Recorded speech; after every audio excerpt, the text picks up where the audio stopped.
Voltamos a apresentar Justiça na Tarde. Justiça na Tarde Debate. Muito boa tarde para você que está chegando agora. Continue tendo uma boa tarde. Você que já está conosco aqui em 104,7 FM, a Rádio Justiça, aonde você sintoniza os seus direitos. Hora de conversarmos a respeito de temas que atingem diretamente você, cidadão brasileiro. Hoje nós vamos falar sobre o curso de Direito no Brasil e outros cursos também, na realidade, com foco na nova política de EAD, o ensino à distância. Em relação a diversos cursos, ou está sendo estabelecida uma política no sentido de se terminar, de cessar o ensino à distância, mas, pelo inclusive anúncio que foi feito dessa nova legislação, a ideia é alguma regulamentação dessa nova política, dessa política de educação à distância, no sentido de dar mais qualidade na oferta de EAD, que é já reconhecida como uma ferramenta estratégica de ampliação e acesso à educação superior em um país como o Brasil. Alguns cursos, exatamente, vamos conversar a esse respeito, já há previsão de que a prioridade é que eles sejam presenciais. A gente já vai falar sobre isso. E para podermos debater o tema, os nossos convidados de hoje, Dr. César Alexandre Marinho, professor de Direito do Trabalho e Processo do Trabalho, mestrando em Estudos Jurídicos com ênfase em Direito Internacional e que já acompanhou sessões plenárias do Supremo Tribunal Federal conosco aqui na Rádio Justiça. Também a presença ilustre do Dr. Tarcísio Roberto do Nascimento, também veterano da Rádio Justiça, advogado, mestre em Direito, especialista em Direito e Gestão Educacional pelo Instituto Latino-Americano de Planejamento Educacional, presidente da Comissão de Educação e Relações Universitárias do IAB, Instituto dos Advogados Brasileiros, e vice-presidente da Associação Brasileira de Direito Educacional, ABRAD. Antes de mais nada, queria agradecer a presença de ambos, a disponibilidade de estar conosco presencialmente, não por EAD, aqui nos estúdios da Rádio Justiça, para falarmos a respeito dessa questão. Na verdade, eu gostaria de fazer um recorte histórico com relação ao ensino à distância, porque quando se fala em EAD hoje em dia, a gente já automaticamente imaginamos, já vamos para o computador, para o celular, para as mídias que permitem o acesso a essa ferramenta. Mas, na verdade, o ensino à distância ele é mais antigo. Achei, inclusive, diversas referências, uma delas falando de 1910, se eu não estou enganado, com relação especificamente ao Brasil, mas há referências até ao século XVIII nos Estados Unidos, não é claro pela presença do computador, mas exatamente pela ideia de se fazer a elaboração de materiais, a remessa via correios para alunos em localidades distantes e permitindo-se assim o acesso a esse tipo de informação em relação a cursos específicos. E temos hoje em dia o EAD já instituído. Eu vou começar perguntando ao Dr. Marinho com relação especificamente a um aspecto que eu acho que o doutor acompanhou também isso. Quando falávamos em cursos por correspondência antigamente, dos mais variados tipos, normalmente era meio que um sinônimo de algo que... Será que tem qualidade isso? Não é essa a realidade que nós temos hoje em dia, até por causa do impacto tecnológico. O EAD, como ele é chamado hoje, é algo que tem credibilidade e faz parte e tem muito investimento também, não é isso, doutor? Boa tarde. Exatamente, Cadu. Boa tarde aos ouvintes da Rádio Justiça, boa tarde ao doutor Tarcísio, meu colega de bancada. Espero que tenhamos hoje uma tarde proveitosa com muita discussão sobre o ensino EAD, não somente no curso de Direito, mas em si, o próprio ensino EAD. Cadu faz uma pergunta que revela praticamente a minha idade aqui, porque, afinal,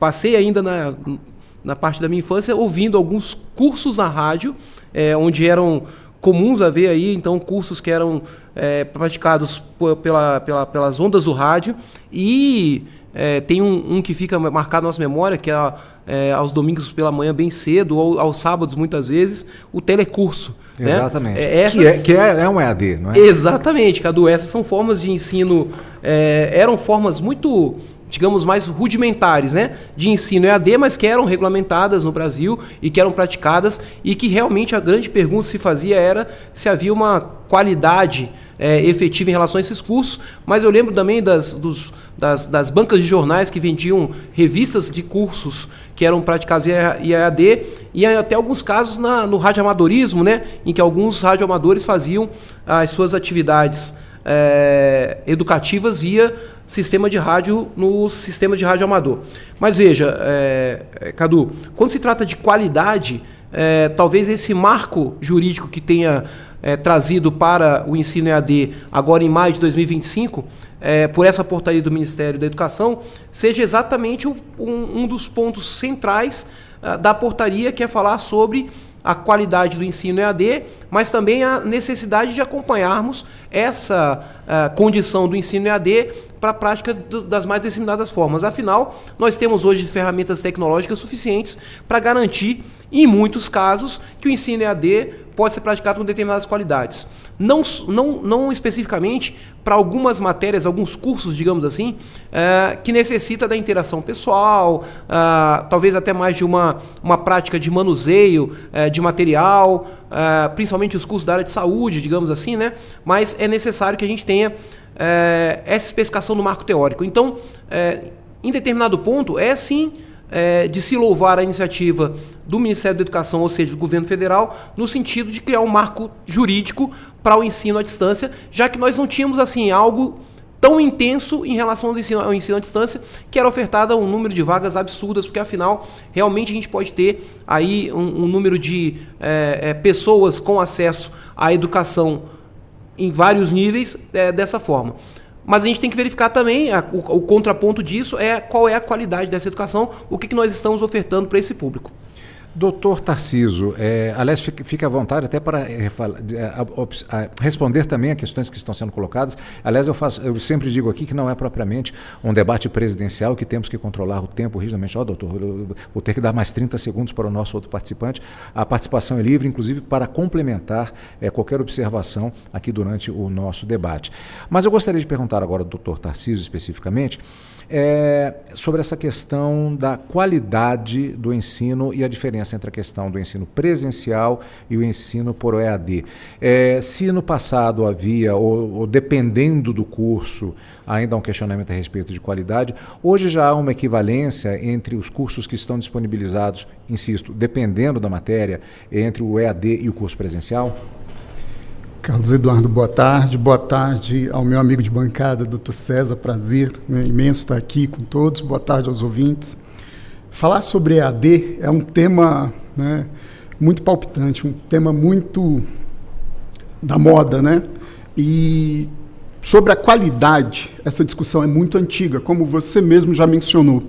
É um debate intenso e antigo, principalmente no direito. Por que não o direito na modalidade EAD, à distância?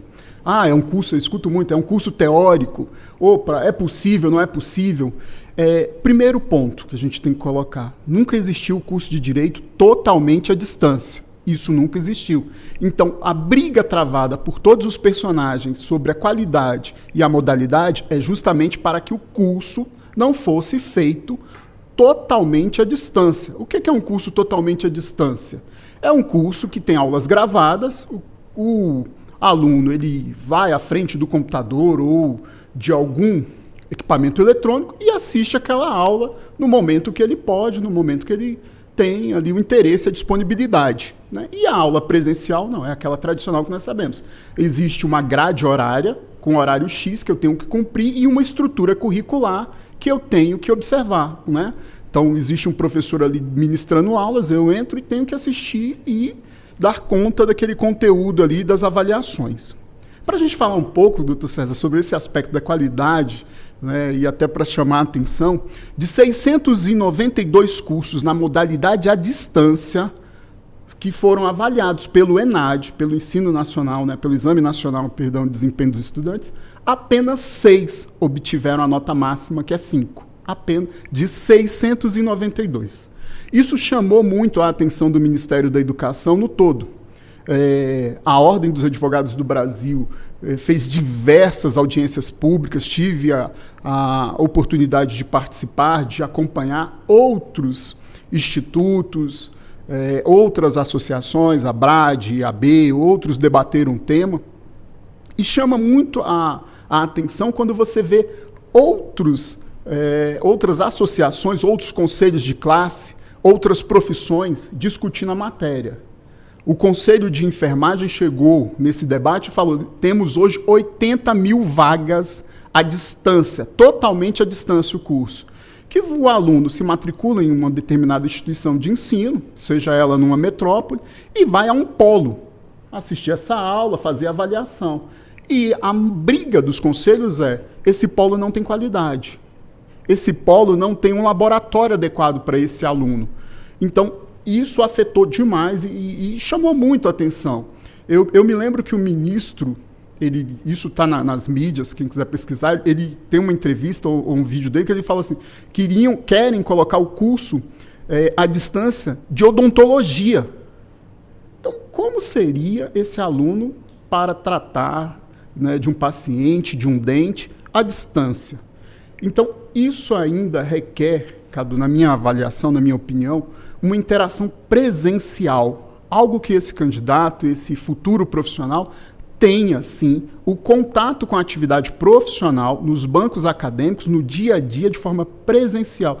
E no direito, não é de forma contrária. No direito é idêntico, porque, assim, no dia a dia você atende o seu cliente no escritório. Ele vai te perguntar, ele olha no seu olho, ele pergunta se você tem certeza, e eu vejo muito isso nos núcleos de prática. E aí, assim, se a gente levar para a estrutura curricular que está aí e a anterior até a reforma do Conselho Nacional de Educação, já existia dentro dessa estrutura a possibilidade de conteúdos a serem ofertados na modalidade à distância. Existe uma diferenciação que a gente precisa colocar entre metodologia, o método que eu uso para ensinar, né, e o formato do curso que eu quero, que eu estou. Então, no curso presencial, eu tenho a possibilidade da metodologia à distância para alguns conteúdos. É bom chamar a atenção essa questão histórica, porque esse conteúdo ele começou com 20%. Depois, com a Resolução 5, foi aumentado para 40% da matriz curricular, ou seja, de 3.700 horas eu tenho 40% que eu posso fazer à distância, né? E hoje, retrocedemos, voltamos para 30%, ou seja, eles já entenderam que 40% era muito. E atividades práticas precisam ser presenciais. Então, olha só a volta que eu tenho no curso. Tudo isso por uma palavra-chave: qualidade. E aí eu vou chamar a atenção do nosso debate para outro ponto. Quantos cursos de direito nós temos no Brasil hoje?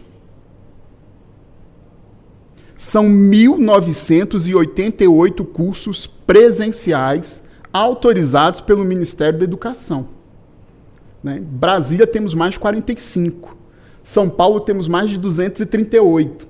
E aí fica aquela pergunta: esse quantitativo de cursos traz aí a ideia de qualidade, reflete a qualidade do ensino jurídico no Brasil? Eu gostaria, inclusive, daqui a pouco de abordar essa questão da qualidade entre o presencial e o curso à distância, mas antes eu gostaria de fazer uma abordagem que é a seguinte. Até falei a respeito dos cursos por correspondência, mas que eram outra modalidade. Mas, por exemplo, pegando uma realidade que é presente agora, se todo concurseiro, por exemplo, nós temos muitas pessoas que nos acompanham exatamente com o objetivo de terem conhecimento do mundo jurídico, já com vistas a uma carreira jurídica pública, e que podem fazer a escolha de um dos diversos cursos pela internet, preparatórios para concurso. Esses cursos atendem uma realidade de mercado. Se eu fizer o pagamento de um pacote de ensino à distância, me preparando para o curso para, sei lá, o Ministério Público, para a magistratura, se não há uma cláusula de sucesso, o que é a melhor repercussão para cada um deles é justamente os aprovados. Mas se eu fizer o pagamento de um pacote, não passar, não tiver tempo de estudar, isso, pela lógica de mercado, está sendo um problema meu. É diferente com relação ao EAD nas universidades em particular, porque é uma questão de preparação profissional e avaliação da qualidade, como bem disse o Dr. Tarcísio. Então, nesse sentido, eu pergunto, é possível se avaliar se a qualidade do presencial e do EAD é possível se aplicar provas, mais perigoso, é diferente entre um curso e outro, essa questão da qualidade, como o doutor Tarcísio estava falando também? A sua opinião primeiro, doutor Aninho. Veja, Cadu, eu entendo que a forma como o MEC se posicionou para esse marco jurídico, ele se dá exatamente no sentido do que o doutor Sarcísio falou, que foi, a partir de uma verificação no Exame Nacional, no Ensino Nacional de Desenvolvimento da Educação, que é o ENAD, para o ensino superior, verificou-se uma quantidade de cursos. Desses cursos, menos de 1% atinge a nota 5. É claro que aí a gente tem uma gradação, a nota 5 é a maior de todas. A gente tem que verificar quais são os cursos que tiveram nota 2, que aí tem a questão de mais uma visita do MEC, mais um encaminhamento do curso. Mas veja que aí já daria para avaliar, e talvez isso seja o grande start para que o Ministério da Educação avaliasse o que seria educação à distância. Ou seja, se a gente tem um exame que avalia curso superior, independente se ele é presencial ou à distância, seria facilmente perceptível se eu colocasse dentro dos cursos presenciais a forma de avaliação do ENAD e também nos cursos à distância. E faz uma comparação. Quando o curso à distância daquele mesmo curso superior, digamos, gestão em recursos humanos, em que eu tenho o curso presencial e o curso à distância. Quais foram o número de aprovações? Eu vou até um pouquinho além, doutor Tarcísio, se me permite um pouco de complemento da sua fala, que o direito tem até uma situação melhor, porque nós temos o exame da ordem, em que a grande maioria dos alunos que chegam a concluir o curso vão fazer ali o exame da ordem como a sua primeira tentativa para um concurso público posteriormente, ou para exercer a própria advocacia. Então, até porque assim, eu costumo falar nas minhas aulas, doutor Tarcísio, que o aluno de direito, quando ele acaba o curso, ele vira o quê? Um bacharel. E o que é ser um bacharel em direito? É alguém que é formado em direito, você não tem uma profissão. Como quem forma no curso de enfermagem vira enfermeiro, né? Quem forma no curso de engenharia civil vira engenheiro. Agora o bacharel em direito vira o quê? Ele acaba o curso ali e ele fica esperando alguma coisa, que normalmente é feito por meio de avaliações. Né? Ou ele vai para um concurso público, que é uma questão aí que a gente pode analisar.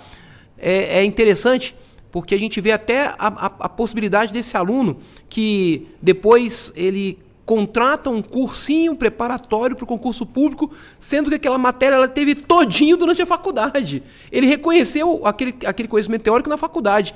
E às vezes ele passa ali, e vou realmente agora talvez jogar um pouco de areia no curso EAD, talvez ele tenha passado ali os 5 anos do curso de Direito, o mínimo que é necessário, realizando as 3.700 horas do curso de forma, metade dela, 60% dela presencial, 40% de forma EAD, e aí ele vai passar mais pelo menos uns 6, 7 anos fazendo um cursinho preparatório para poder passar no exame. Então, certamente, não há aí uma qualidade específica do curso. O que tem uma situação importante no curso de Direito, talvez sejam as grandes interações nas relações humanas de forma presencial, em que o aluno tem ali a figura do professor presencialmente e a própria interação entre os próprios alunos, né, a própria realização das atividades entre os discentes, no sentido de reconhecer que o curso de Direito tem um aspecto técnico, tem um aspecto ético, que isso só se dá por meio das relações interpessoais. Não dá para você fazer uma correspondência ética com um computador ou numa sala telepresencial em que você tem ali, e aí eu vou até cair, né, naquela situação que a gente normalmente fala quando fala sobre qualidade, que é a quantidade de alunos que tem numa sala de aula virtual. Enquanto que numa sala de aula presencial, tendo em vista a estrutura física, você consegue diminuir a quantidade de alunos, numa sala de aula telepresencial você pode colocar 1.000 alunos.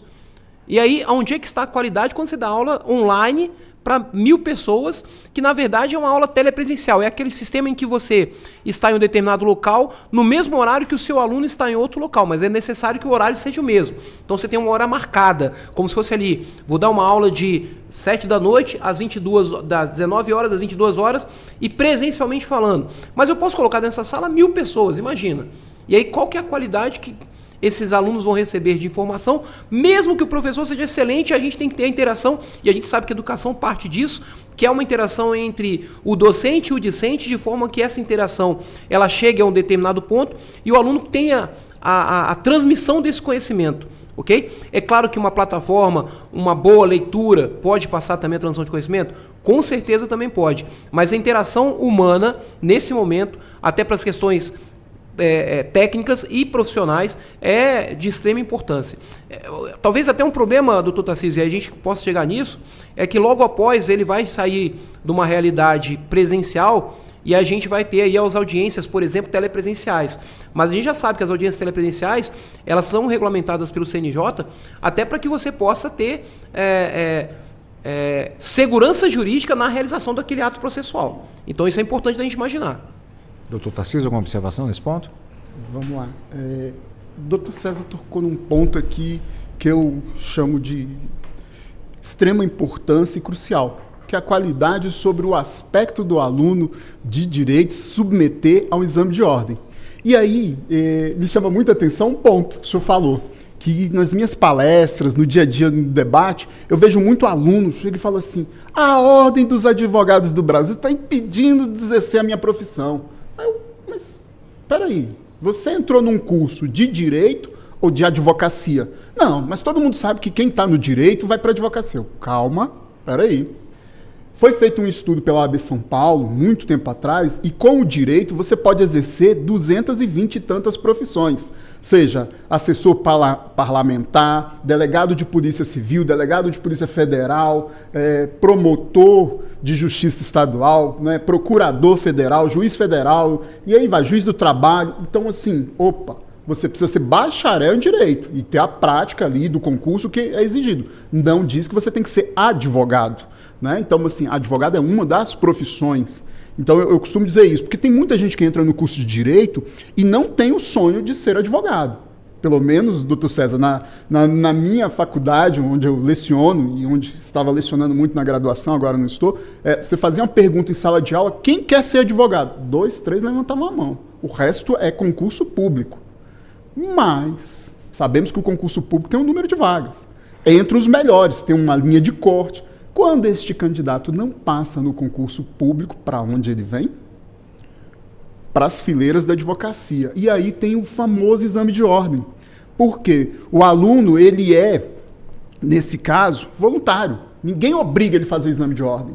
E eu comparo o exame de ordem com o ENAD. O ENAD você tem uma avaliação, que é o Exame Nacional de Desempenho dos Estudantes, né, do nível superior. Você tem uma avaliação a cada 3 anos em bloco. Então o direito é avaliado agora, vai ser avaliado posteriormente, 3 anos. No exame de ordem, não, eu tenho 3 por ano. E o candidato é voluntário. E qual o índice de aprovação do exame de ordem hoje? Entre 17% e 20%, 25% no máximo ali. E você tem a cada exame 130 mil, entre 120 e 130 mil, né, inscritos para fazer uma prova com 2 fases, enquanto tem prova para juiz federal, procurador, com 8 fases. Né? No exame de ordem nós não temos fase oral, né? Não tem a verificação de títulos. Então, assim, o exame de ordem é um diferencial, é um divisor de águas. Não é um bicho-papão, como muitos colocam, mas você precisa se dedicar. Se você não se dedicou e se o curso não tinha qualidade, certamente você não vai alcançar êxito. Então eu digo isso sempre, doutor César, quando a gente compara isso sobre ENAD, sobre a avaliação, com 1.988 cursos. Eu tenho um grupo de pesquisa de países de língua portuguesa e com o pessoal da África e tudo, a gente conversa muito e o pessoal fala sempre assim: mas doutor, tem necessidade desse quantitativo de cursos no Brasil? Existe área, espaço para todo mundo? E a pergunta que eles me fazem muito é a questão da qualidade. E alguns professores até brincam: nós temos um oceano de cursos com um palmo de qualidade, Cadu. Então, assim, isso chamou a atenção do MEC. O índice de aprovação no exame de ordem em concursos públicos e a crescente desses cursos. Então, assim, se você no presencial já passa dificuldade, imagina esse curso no modelo anterior, se fosse autorizado. E só me permite, Cadu, se for possível? Claro. Exatamente nesse sentido de que o curso de Direito, ele tem, ao final desse período, uma qualificação, digamos assim. Por quê? Como o doutor Tarcísio falou, ou a gente vai para um concurso público, ou a gente vai para o exame de ordem, que não deixa de ser um concurso, mas, afinal, ele é um concurso voluntário. O aluno vai porque quer. Né? Ele não disputa vaga, não tem número de vaga. E o mais interessante é que ele, quando discute, mas por que existe um exame de qualificação para se tornar advogado? Eu falo, não é um exame de qualificação.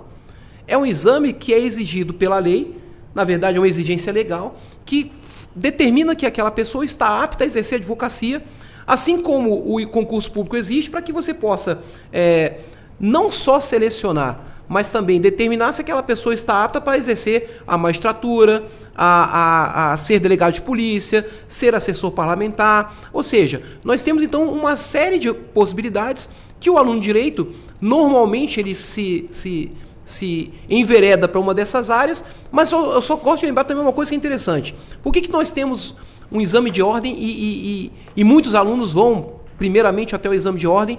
Porque é necessário para algumas profissões ligadas ao curso de Direito a prática da prática jurídica, não a de prática de advocacia, que pode ser comprovada a partir da sua aprovação no exame de ordem em um determinado período ali exercendo a advocacia. Então, para alguns cursos, para algumas exames da magistratura, é necessário os 3 anos de prática jurídica. Pode ser, claro, que por meio de assessoria na área jurídica, mas em regra eles avaliam ali se houve ou não uma aprovação do exame de ordem e se ele exerceu a advocacia ali pelo menos por 3 anos. Né? Tem aquelas questões de certidões que são reconhecidas e tudo mais. Então o que a gente está falando é que não só para que a gente tenha um exercício da advocacia pleno, mas também para determinar que outras profissões que nascem do curso de Direito, que são ali baseadas no curso de Direito, também necessitam de uma qualificação profissional extremamente importante e que seja muito bem considerada no mercado, para que eu não precise ali colocar dentro desses cargos-chaves, digamos assim, do Estado, porque são concursos públicos dentro das esferas da União, dos estados, do DF, dos municípios, para que a gente possa colocar as pessoas que foram aprovadas e qualificadas para esse cargo. Então veja, Cadu, especialmente no curso de Direito, o ensino EAD prejudica, entendo eu, na questão da qualidade, a formação desses alunos. Mas será sempre assim? Eu estava até falando com o doutor Assis que assim, nem tanto o mar, nem tanto a terra. Existem possibilidades, até algumas digamos assim, algumas matérias do curso de Direito, que é possível sim fazer por meio de um formato híbrido, digamos assim, né? Por exemplo, com aulas assíncronas, em que há um pouquinho de plataforma EAD, com a atividade presencial, mas sendo necessário essa interação entre o aluno e o professor. Nesse sentido, o Ministério da Educação ele informa, justamente em relação ao tipo de curso, a definição de cursos que são vedados no formato de educação à distância e, pelo que consta do próprio site do MEC, seria devido à centralidade de atividades práticas, laboratoriais, presenciais e estágios, e seriam esses cursos: medicina, direito, enfermagem, odontologia e psicologia, devendo ser ofertados exclusivamente no formato presencial. Mas a legislação ela também estabelece a uniformização de algumas definições que foram até citadas já hoje, que são as atividades presenciais, assíncronas, atividades síncronas e atividades síncronas mediadas. Uma pergunta muito comum que temos observado é com relação, por exemplo, ao curso de medicina ou curso de odontologia, como foi bem dito agora há pouco. No caso do curso em Direito, ele não poderia haver uma forma híbrida, justamente considerando que algumas atividades elas poderiam ser feitas, vou até ver aqui a definição correta para não falar besteira, a atividade assíncrona, a atividade EAD na qual o estudante e docente estejam em lugares e tempos diversos, ou seja, seria um método híbrido. Seria válido, talvez, essa possibilidade, ou melhor mesmo é apenas a transição apenas para o presencial? Deixa a pergunta em aberto para os nossos dois convidados de hoje. Vamos lá, Cadu. Nesse aspecto, a gente tem que lembrar do que já foi falado aqui, já foi amplamente debatido aqui com o professor César, com você, sobre o quantitativo. Antes nós tínhamos 20, isso pulou para 40. Voltamos agora, o MEC reduz isso em decreto para 30, que era a competência do Conselho Nacional de Educação lá por resolução. O MEC vai e reduz. Então, desse conteúdo, nós não falamos disciplina, né? São vetores, o que o CNE indica. Então, conteúdo obrigatório ou conteúdo optativo ou algo transversal, eu posso optar para ofertar isso aí na modalidade EAD.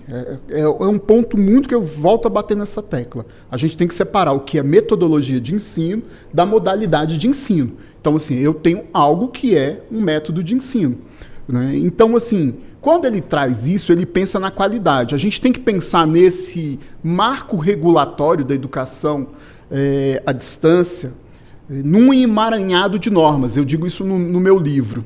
É um emaranhado de normas, porque você tem 500 pontos, portaria, nota técnica, decreto. Hoje o decreto 9235 regulando, você tem o decreto 12456 regulando a educação. E você tem um emaranhado de normas que você tem que dar conta como professor ou como a pessoa responsável pela regulação dentro de uma instituição de ensino.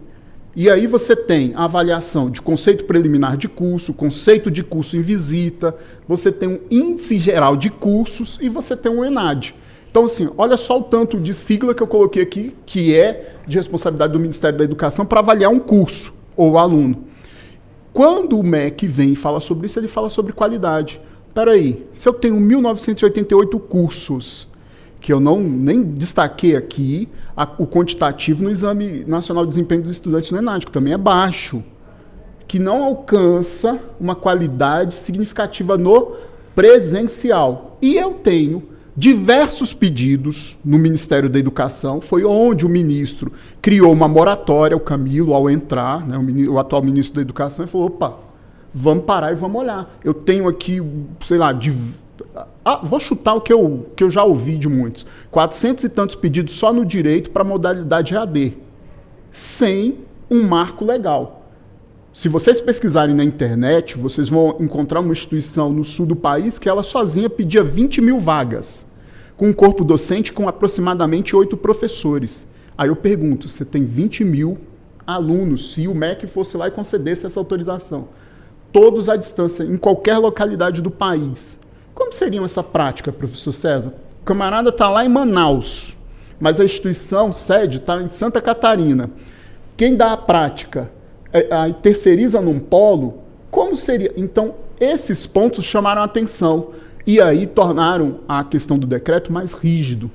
Por quê? Opa, poderia se flexibilizar? Eu entendo que a necessidade de avaliar melhor o presencial fez com que o MEC colocasse um decreto mais rígido nesse ponto. E fica essa pergunta, professor César. Como é que, se fosse liberado, como é que seria uma avaliação de 20 mil vagas em uma única instituição na modalidade EAD? E se fossem liberadas todas, sei lá, as 500 vagas, 500 pedidos no país?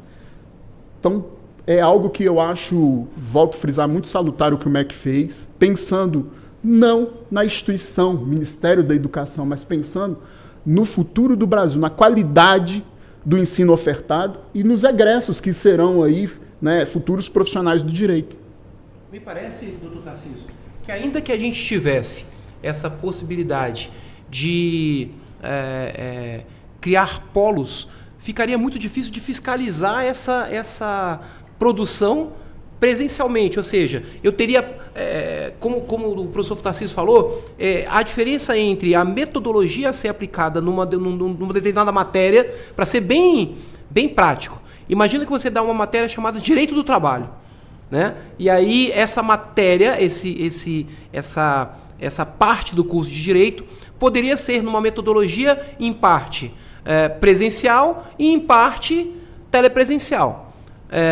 Por exemplo, imagina que a gente tem aulas que ficam gravadas e que o aluno deveria se deslocar até o polo para poder fazer a prova presencialmente, né?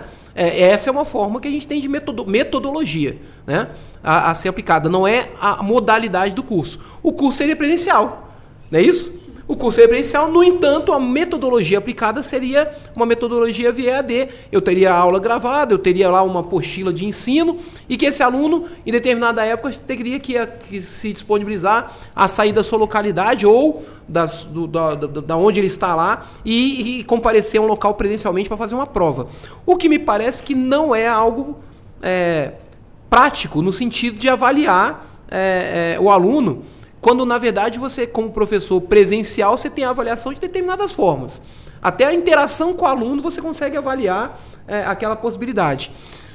Eu só me preocupa, professor Tarcísio, se você conseguir também até me responder esse questionamento, as instituições de ensino superior, em muitos casos, né, fizeram dispêndios econômicos, financeiros muito altos, para poder, de repente, até pensando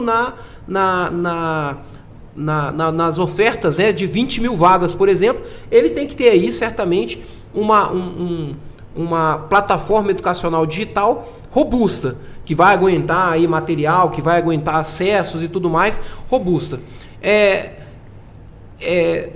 Era 20% do curso, passou a ser 40% agora recentemente, voltou a 30%. Como é que será que a gente vai conseguir fazer com que essas instituições agora façam o contrário, né? Eu vou diminuindo aos poucos as ofertas não de disciplinas, mas o formato de educação à distância, até chegar ao nível que o MEC determinou. E como a gente conversava anteriormente, alguns cursos que me parece que são extremamente importantes para serem totalmente de forma presencial, não foram contemplados pela portaria do MEC. A gente falava do curso de medicina veterinária, que não foi contemplado pelo MEC. Será que a gente não conseguiria algumas atividades serem feitas de forma telepresencial? Vou dizer uma delas. A gente, de vez em quando, ensina como entrar no PJE, aquele processo judicial eletrônico. E isso me parece que é uma matéria que daria, né, um curso que daria para ser feito de forma telepresencial. Até porque o próprio sistema do processo judicial eletrônico, ele já é muito intuitivo. Então seria possível a gente fazer uma parte da disciplina dessa forma telepresencial. Então nem tanto o mar, ou seja, nem tanto o curso teria que ser totalmente presencial, nem tanto a terra. O curso teria que ser totalmente telepresencial ou em formato EAD.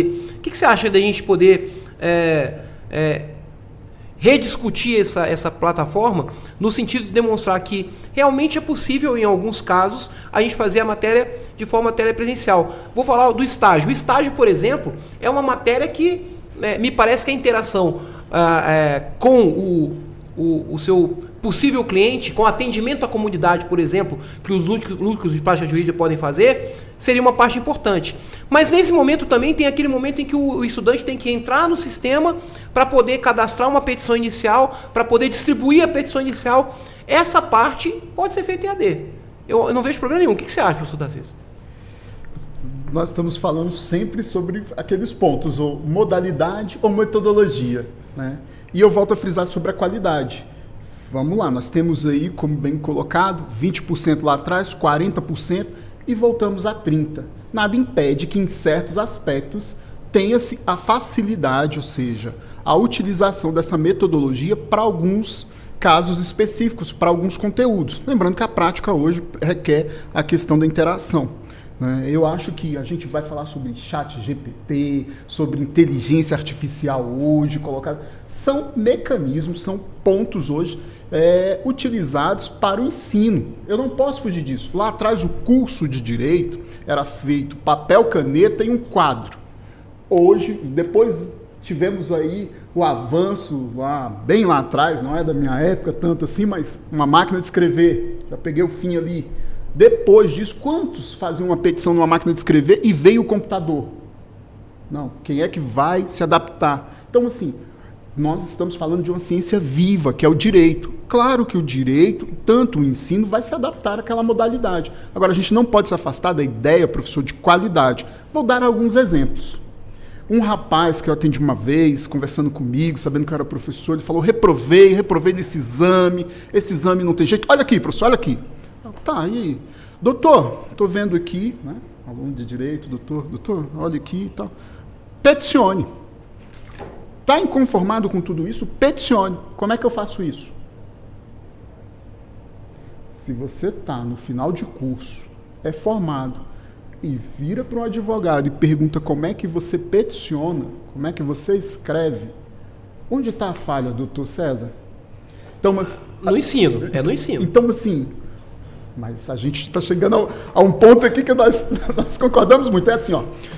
Peraí, como é que você passa 5 anos da sua vida dentro de uma faculdade de Direito e chega ao final, você vira e fala, como é que eu peticiono? Alguém deixou esse rapaz sair, essa pessoa sair, sem, ao longo desse processo de ensino-aprendizagem, verificar falhas. Então, vou voltar aqui numa fala que o senhor falou, que me chamou muita atenção, que eu gosto. Como é que a gente fiscaliza isso? Não tem, doutor. O Brasil é um país continental. O senhor imagina, 20 mil alunos EAD. O senhor falou de material. Tarcísio, tem ali aquela gravação e tudo. Direito é uma ciência viva. Quantas pessoas, nesse momento, estão nos escutando pela rádio, pelas ondas da Rádio Justiça, que aprendem no dia a dia aqui, saiu uma jurisprudência nova, teve um julgado agora, aquilo que o senhor entendia que era imutável, mudou no entendimento da corte, seja do STJ, do TST, do STF, mudou. Opa, e uma aula que foi gravada 10, 15 dias atrás que está com o mesmo entendimento? Porque o senhor, eu creio que o senhor, nas suas aulas de processo de trabalho, direito de trabalho, o senhor chega, tem uma novidade aqui, o TST está decidindo agora de uma forma diferente. Isso aqui, né, o regional entende diferente. Opa, isso é no dia a dia, olho no olho. Então, o senhor imagina essa aula gravada. E vamos aos pontos. Lá atrás, o MEC estava falando sobre a facilitação, a mediação dessas aulas, que eram por tutores. O tutor não precisava nem ser formado na área. Então, eu tenho 20 mil, 10 mil alunos no sistema EAD, que ele vai mandar uma pergunta que vai passar por um tutor que não é do direito para chegar num professor. Aí eu pergunto, senhor, um corpo docente de 8 professores responde a 10 mil alunos? Não vou nem colocar os 20 mil lá que o pessoal... Mas não só não responde, doutor Tarcísio, como também... Aí é que vem a grande situação. A interação humana, ela vai ser extremamente necessária. Assim como o senhor falou muito bem. Vamos falar de inteligência artificial, vamos falar sobre o uso da inteligência artificial não só na educação, como também nos sistemas jurídicos, porque afinal todos os tribunais usam inteligência artificial, e se a gente não ensinar para os nossos alunos como usar a inteligência artificial, ele vai usar da forma incorreta. Como a gente viu recentemente agora no TST, de advogados usando, inventando jurisprudência falamos por meio de disso inteligência artificial. Talvez essa seja a questão da interação humana. E essa talvez seja a relação ético-profissional que o aluno de direito tem que ter quando está junto ao professor presencialmente, aos coordenadores de curso, aquele juiz que você chama para dar uma palestra e tal. É isso que a gente necessita, né? E talvez essa seja a grande fiscalização, Cadu. Agora, há uma tendência, eu acredito, me corrija se eu estiver errado, ainda descendente ainda do período dos cursos por correspondência, em se dar uma torcida de nariz em relação ao EAD, e fica-se numa expectativa de que não, mas o presencial ele permite uma qualidade melhor. Mas eu vou citar algumas questões aqui. Por exemplo, sem citar especificamente qual é uma instituição inclusive renomada, que tem laboratórios específicos para as áreas de ciências da saúde. Um desses laboratórios é justamente onde estão os cadáveres, que é para os alunos de biomedicina, de medicina, e também extensível aos alunos, por exemplo, de educação física, especificamente para análise da parte de disciplina de anatomia. Em determinado momento, houve uma mudança na direção interna dessa instituição, no sentido de deixar o cadáver propriamente dito, e aí aqui não há nenhum problema em se dizer essa expressão, porque é a expressão usada, até os alunos de medicina fazem um agradecimento ao cadáver, justamente como parte importante da sua formação, e se retirou o laboratório com a utilização para estudo de anatomia para o curso de educação física. Então, naquela disciplina. Mas os alunos perguntavam, mas teremos acesso a quê para estudar a anatomia humana? Aos modelos, especificamente, moldes, bem feitos até. Na realização do curso, conheço o caso diretamente de anatomia, não sei se isso ainda acontece, sequer em relação a esses modelos houve acesso. Então, todo o curso de anatomia dos estudantes de educação física foi feito por meio do Sobota e outros catálogos que me falha a memória agora, para o estudo da formação, que é um elemento importante na formação. Tudo bem, mas isso é mais importante para os alunos de medicina. Tudo bem, só que o laboratório, com os cadáveres, ele tinha um problema. A própria aquisição desse subsídio para o ensino, ou seja, o cadáver, ela era extremamente complicada. E o resultado, os alunos de medicina estavam se queixando que a qualidade do ensino para análise anatômica de todo o curso, ela ficava comprometida por causa do estado daqueles corpos que estavam sendo utilizados para o exame. Volto a dizer, parece um exemplo pequeno, mas é de uma instituição que forma médicos, é uma instituição de renome, não quero citá-la aqui, e isso é só um exemplo de diversas questões que comprometiam o próprio curso presencial num curso importante como é o curso de medicina. Então a minha pergunta é, acho que até o doutor fez uma referência com relação a isso, a necessidade do MEC de olho também na fiscalização dos cursos presenciais. Então, na verdade, nós não temos uma crise de qualidade em todo o ensino, e é isso que o MEC está percebendo? E o que atinge não só o EAD, mas também todo o sistema de ensino no Brasil, inclusive superior, segundo grau e tudo mais, não é um problema muito sério que nós temos em relação a isso? Eu compreendo, né, perfeitamente o que você mencionou, Cadu, e concordo. Concordo sobre esse aspecto, concordo sobre a questão da multiplicação dos cursos de direito no país. Eu estudo isso desde 2005. Em 2004 para 2005, nós tínhamos 704 cursos de direito em todo o Brasil. E era uma gritaria, 704. Nós temos hoje 1.988. Está reduzindo, porque muitas instituições estão pedindo para fechar o curso. Não tem demanda. Você tem curso aí com 2.000 vagas numa única instituição para o curso de direito presencial. Não preenche. Não preenche. Né? E aí, assim, se você pegar perto da sua região, quem estiver ouvindo, e verificar assim, vou contar quantas faculdades de direito tem. Brasília tem mais de 30, Brasília é pequeno. Né? Então, assim, você tem uma aqui, outra ali, e aí começa essa ideia da concorrência. Né? Isso é legal, pela questão de preço, verificação, para o aluno, mas há um ponto a ser verificado, a qualidade. E envolve isso, investimento. Quando você fala assim, para uma determinada instituição sobre a questão do cadáver, é investimento. Você tem que pedir, você tem que ir atrás, isso é caro, isso é caro. E eu via muita gente falar lá atrás, não, mas o investimento no curso de direito é barato. É uma biblioteca, professores, quadro e o aluno. Depois reduziu mais ainda, porque o MEC permitiu a ideia da biblioteca virtual. Então, assim, reduziu a questão da leitura, dos livros, não, tudo virtual. E hoje, com toda essa questão da metodologia, eu creio que nós vamos chegar lá a debater essa questão da IA e tudo, mas assim, eu vejo pelos alunos que eu converso no dia a dia e tudo, reduzimos muito aquela quantidade de leitura.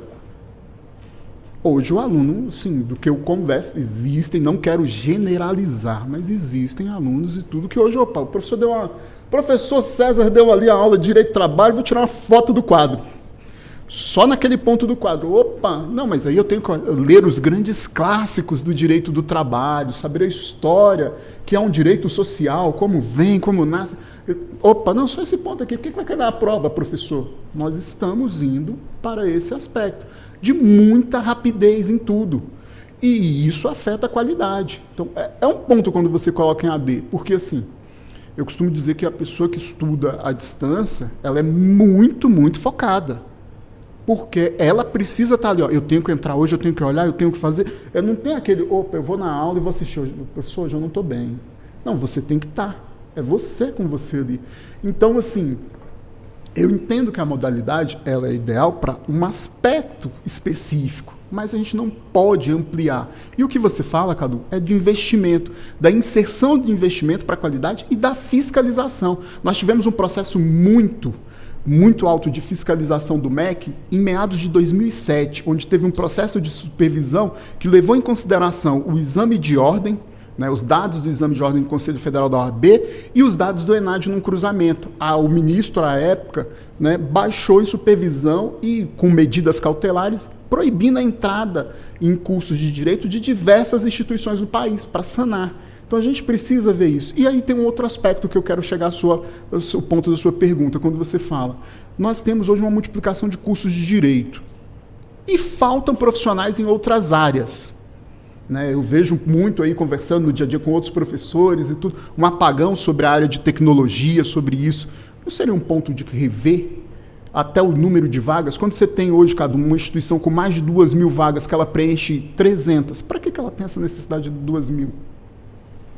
Aí não temos uma questão ainda, insistindo nesse ponto da crise do ensino como um todo, a questão dos cursos caça-níqueis.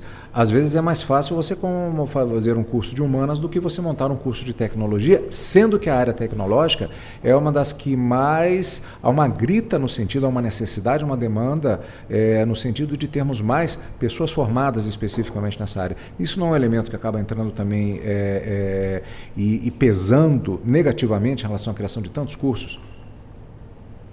Me parece, Cadu, e o que eu, até complementando a fala do professor Tarcísio, é que investimento em cursos de humanas, me parece que quando você fala de investimento inicial é uma carteira, uma sala de aula, carteira, quadro, professor e alunos, né? Claro que ali a estrutura mínima de, vou falar aí de forma bem específica, um bebedouro, um banheiro, e aí você vai falar assim, mas se eu colocar isso aí no EAD, eu não vou ter um problema de ter a carteira, não vou ter problema de ter um quadro, eu não vou ter o problema de ter um bebedouro, não vou ter problema de ter um banheiro para que as pessoas tenham que limpar o banheiro e tal. E aí você vai colocando uma série de custos que o sistema EAD diminui muito, de forma especial. E aí, se a gente fizesse uma rápida comparação, já que a minha área é trabalhista, alguns trabalhos cabe EAD. E aí você fica perfeitamente apto a colocar lá. Mas num curso de ensino superior, onde eu preciso dessa necessidade de trato com o ensino, com o conhecimento, como você falou, eu preciso ter inclusive um cadáver com o mínimo de condições, ainda que seja um cadáver, mas para que o aluno possa perceber ali as questões dos tendões, por exemplo. Aí se você tem um cadáver já tão utilizado que não dá mais para poder demonstrar aquela parte prática, acaba realmente caindo num prejuízo enorme para a educação do aluno. E aí eu vou até um pouco a mais, porque em relação ao cadáver ali, a burocracia que realmente as universidades precisam para ter ali um corpo para ser estudado é muito grande, né? São poucas as universidades e os cursos de medicina, enfermagem, as cursos da área de saúde que têm à disposição um cadáver para poder fazer isso. Como você falou, normalmente é feito por catálogos, né? Mas é exatamente nesse sentido que a gente fica reconhecendo o seguinte: olha só, é necessário ter um curso que tenha antigamente 40%, hoje 30% EAD, quando a gente tem um formato para, por exemplo, no curso de tecnologia. Assim como a gente falava, metodologia pode ser feita EAD. A questão é a qualidade desse EAD, a qualidade dessa educação à distância com a interação prática do aluno. Muitas vezes o aluno da área de tecnologia, às vezes são até autodidatas, né? Eles estão ali já fazendo algum tipo de linguagem, já programando alguma coisa. Mas olha só, eu tenho uma sobrinha que está fazendo o curso de mecatrônica no UNB. E ela vai todos os dias para o UNB. E todos os dias ela tem aula de laboratório. Ela está no segundo semestre de mecatrônica. Mas ela vai todos os dias porque, até por causa, ela é bem especial para isso, porque ela quer estar no laboratório. Imagina se eu não tenho um laboratório de mecatrônica. Como é que eu vou fazer um curso de mecatrônica sem ter um laboratório de mecatrônica? Né? E aí você vai pensar, mas são aqueles robozinhos, até porque eu perguntava para ela, o que é mecatrônica? É aquele robozinho que você vê e parece um ser humano andando? Não, mecatrônica é aquela pinça que vai chegar lá durante uma operação e retirar exatamente aquilo que está prejudicando o corpo do ser humano. Então é algo muito mais específico. Eu tenho que ter essa interação, não só com o mecanismo, pegar, digamos assim, né, ter o contato manual, pegar, como também as questões teóricas que vão ser utilizadas por meio de livros, por meio de apostilas, videoaulas. Aí eu tenho realmente uma série, infinidade de material que a universidade pode ofertar, necessariamente de forma presencial, mas também de forma telepresencial. Por que a gente não pensa em material de apoio? As minhas aulas gravadas, por exemplo, isso é uma forma de apreensão de conteúdo. Eu não consigo, e aí o professor Tarcísio espero que concorde comigo, mas a gente não consegue, em um semestre e meio, dar todo o curso de direito do trabalho, por exemplo. Não tem como. É o que você falou, a matéria, o direito, ele é extremamente dinâmico. O entendimento de um tribunal pode mudar a partir de uma decisão muito específica no caso, e aí ele vai mudar aquilo que estava desde 2003, como eu vi recentemente, numa súmula estipulada pelo TST. O TST agora muda recentemente uma parte do entendimento da súmula 378 que fala sobre as questões de deferimento da estabilidade para acidente de trabalho em relação à doença ocupacional. Então veja, essa interação humana, essa relação que nós temos aqui, numa entrevista como essa, que faz com que a gente possa entender que o ensino em si, a qualidade do ensino como um todo, merece uma revisão. Talvez começando pelo sistema EAD, que foi, desculpa essa expressão, mas que foi jogado com uma tentativa de universalização da educação. Ou seja, eu vou universalizar a partir do sistema EAD. Era muito bonito no papel, sinceramente. Vamos atingir as mais longas cidades onde eu posso ofertar o ensino superior para pessoas que estão à distância dos centros urbanos. Legal, mas a que ponto, qual que é o preço que isso vai custar para a formação do nosso profissional? O doutor tocou no ponto que justamente eu já vou deixar para o próximo bloco, porque embora que acho que o doutor Tarcísio ainda quer se pronunciar sobre essas questões. Né? Se você quiser, eu vou adiantando, eu só vou deixando já em aberto, pelo menos esse tópico especificamente, que é justamente a questão do debate sobre a acessibilidade ao ensino superior, e que o EAD acabou sendo exatamente colocado como uma forma de democratização de acesso, inclusive em termos de custos, para uma parte significativa da população brasileira. E a pergunta que eu já vou lançando é se nós temos uma dicotomia entre acessibilidade e a manutenção de qualidade. E como é que o EAD se situa em relação especificamente. Mas isso eu vou deixar para o segundo bloco. Temos 2 minutos ainda. O doutor quer fazer alguma observação sobre o que foi dito até agora? Rápido. Sobre a crise, como foi colocado aqui nesse ponto, né, do tema aqui desse debate agora, eu acho que a crise, a gente passa muito discutindo crise. Eu vejo os pedagogos, os professores de direito falando sobre isso lá atrás, há 30 anos. E aí, assim, parece que a gente está em volta sobre uma crise. Não, tivemos avanço. Tivemos vários avanços pedagógicos, já falamos aqui, como é que era a forma de ensino, sobretudo. Mas o que permeia esse debate é a palavra central, qualidade. Foi colocado na abertura aqui desse debate, de forma brilhante pelo Cadu, o ensino à distância ele foi feito para reduzir a distância entre as pessoas. Lá na Europa, você tinha ali um aluno de mestrado, doutorado, que você tinha que falar alguma coisa, algo com ele, você mandava um e-mail. Você pedia para ler livros, trazia aquilo. Então, assim, era algo bem específico. E aí acabou com o longo do tempo, quando veio para o Brasil, foi um pouco distorcido o negócio. Né? Chegamos aí a esses números impactantes de milhões de vagas e a questão da fiscalização, já sabemos que não foi possível de forma plena. Agora são 3h59, e já deixando em aberto, daqui a pouquinho a gente volta com a continuidade do nosso debate de hoje e perguntando se há uma dicotomia entre EAD, uma possibilidade de acesso, e se há uma dicotomia, melhor dizendo, entre a questão do acesso e a manutenção da qualidade do ensino no Brasil. Daqui a pouquinho, depois do intervalo, aqui em 104,7 FM, é a Rádio Justiça, onde você sintoniza os seus direitos. Você está ouvindo Justiça na Tarde.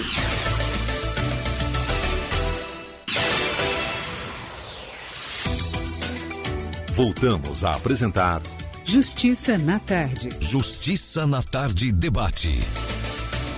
Estamos de volta com o nosso Justiça na Tarde de hoje, com o debate sobre a nova política de EAD, o ensino à distância. Os nossos convidados de hoje, Dr. César Alexandre Marinho e Dr. Tarcísio do Nascimento, falando a respeito de diversos aspectos em relação a essa questão que, na verdade, atinge o próprio ensino como um todo, uma questão estratégica extremamente importante para o país.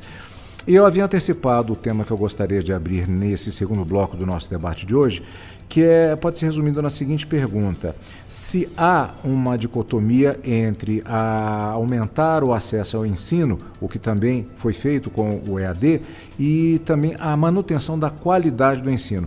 Na verdade, até eu perguntaria até aos nossos convidados, que não é uma discussão nova. Na verdade, a questão do acesso, já houve talvez haja até, quem diga que você aumentar o acesso ao ensino, ser mais inclusivo, acaba gerando problemas com a qualidade. Essa discussão, na verdade, ela não é nova, mas agora ela vem acrescida sobre esse impacto tecnológico que possibilita o EAD. O que os doutores acham com relação a essa questão? Deixa a pergunta em aberto. Cadu, vamos lá. Nesse aspecto, eu entendo salutar que é necessário sim ampliar a questão do acesso ao ensino superior. Mas eu vou voltar um pouquinho antes. É necessário cuidar melhor da formação dos nossos estudantes, para que ele possa chegar ao nível superior com uma qualidade já esperada, com um conhecimento técnico, né, com conhecimento de matemática, de química, de física, que a pessoa no ensino superior não precise a instituição não precise fazer um nivelamento desse aluno. Então, assim, hoje o que nós acompanhamos como professor nas instituições de ensino é a necessidade de um nivelamento. E aí nós temos uma discussão boa aqui sobre a quantidade de bacharéis. O nível superior em si é só bacharelado? E as licenciaturas? E os tecnólogos? Né? E os cursos técnicos? Eu acho que há uma necessidade de investimento, e até pelas feiras de profissões que nós vemos aí nas instituições de ensino médio, de falar sobre outras profissões, sobre outros tipos de ensino, para que você tenha essa possibilidade. Eu vejo muito isso, professor César, e aqui fica um ponto, eu não sei como é que o senhor vê na sala de aula, mas eu vejo pessoas, às vezes, que vão para um determinado curso, e aí eu coloco aqui o direito como professor, que é nítido que ele não tem vocação para aquele curso. Ele está ali, mas eu vejo dos alunos, não, concurso público, professor, vou fazer o concurso, e aí eu vou... Mas ele não tem aquela aptidão para aquele ponto. Você vê que o candidato é muito bom, que o aluno é muito bom em outra área, em outro aspecto, e aí falta a questão da vocação. Então, assim, você tem um país de bacharéis, você tem acesso ali, muitos, e eu volto àquele ponto que a gente falou aqui sobre o apagão. Você falta profissionais numa área X, numa área Y, e falta também um investimento nesse profissional. Você vê muita gente abandonando hoje a licenciatura. Eu vou colocar um ponto aqui que dói o meu coração como professor, Cadu. Por que a gente não valoriza tanto os professores? Por que o país não investe tanto na carreira docente para que seja atrativa, né? Nessas licenciaturas? Você vê assim, hoje o pessoal abandonando, fala, não, eu quero fazer outro curso, esse aqui não. E falta esse investimento. Então, assim, eu acho que há necessidade de termos o acesso ao ensino superior? Quando você pergunta se há essa possibilidade com a qualidade, eu vejo que colocar inúmeras vagas, mas sem essa fiscalização, sem o procedimento correto, a gente não alcança esse ideal de vagas e qualidade. Me parece, Cadu, que o que a gente está discutindo, professor Tarcísio, tem muito a ver com a forma de acesso. Eu vou colocar 2 pontos. O primeiro deles é esse grande amadurecimento, o rápido amadurecimento do ensino EAD se deu, inclusive, por causa da pandemia. A gente não pode esquecer esse ponto que chegou o ensino presencial de 100%, a gente ficar aí pelo menos 3 semestres, né? 1 ano e meio a 2 anos, algumas instituições de ensino superior. Com o curso sendo ofertado de forma telepresencial, aquele sistema que a gente falou, em que o professor e o aluno, ao mesmo tempo, estariam presentes em uma sala de aula virtual, em locais diferentes, diversos, mas no mesmo horário, digamos assim. Tá? Isso se acelerou bastante por causa da pandemia. Me parece que verificou-se essa possibilidade mercadológica de diminuir gastos com infraestrutura e aumentar ganhos com a quantidade de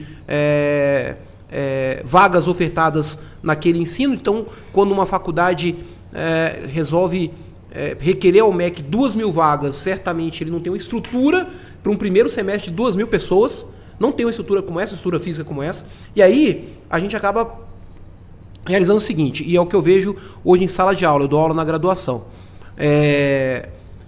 Alunos que vão chegar ao ensino superior sem aquela base trazida no ensino médio e no ensino fundamental, daquelas matérias essenciais que na nossa época eram muito rígidas, digamos assim, que era o português, a matemática, e aí você chega com alunos que ainda não estão amadurecidos no português, usando uma linguagem extremamente contrária ao que um curso de direito, por exemplo, demanda, sem a possibilidade, sem conseguir ali desenvolver um texto na forma mínima possível, e aí você tem que fazer aquela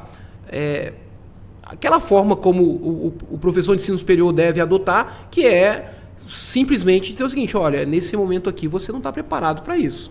Você não tem ainda a preparação. E aí a gente fica imaginando que as ofertas da faculdade, elas passam obrigatoriamente pelo vestibular.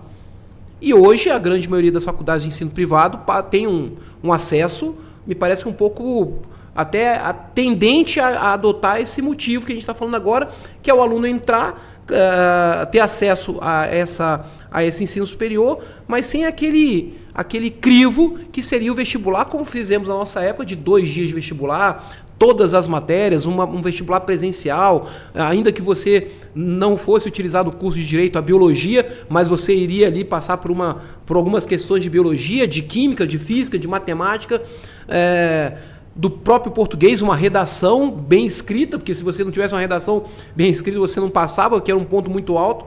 Então veja, Cadu, isso também se dá em relação ao fato da própria educação, e aí tem a questão da pandemia, ter criado um hiato muito grande entre a formação do aluno e aqueles alunos que estavam ali no início do ensino médio, que vão entrar agora no ensino superior, que entraram há 2 anos atrás no ensino superior, eles estão chegando sem essa formação necessária e pensando que o ensino era como aconteceu na pandemia. Ou seja, eu vou ter um ensino, vou ter aulas que vão ser online, onde eu vou poder ficar, sinceramente, no local em que eu estou, às vezes até na própria residência, sem utilizar pelo menos aquela estrutura necessária da sua residência, que seja uma mesa, com uma bancada, com um computador ou com um celular, mas ele ali parado. Porque você vai ver, durante a pandemia, Cadu, eu dei aula de forma assíncrona, né, que é em locais diversos, mas com a mesma, no mesmo horário, digamos assim. E aí, alguns alunos pediam assim, você pode abrir a câmera para fazer a sua pergunta? Não, quando o aluno abria a câmera, ele estava deitado na cama dele. Como é que ele consegue estudar dessa forma?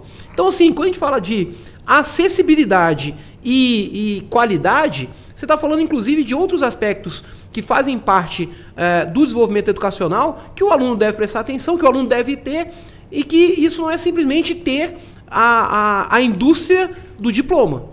Porque a indústria do diploma quer isso aí, ele quer que o aluno simplesmente ultrapasse ali poucas barreiras para chegar até um diploma, e depois que ele tem o diploma ele faz o quê?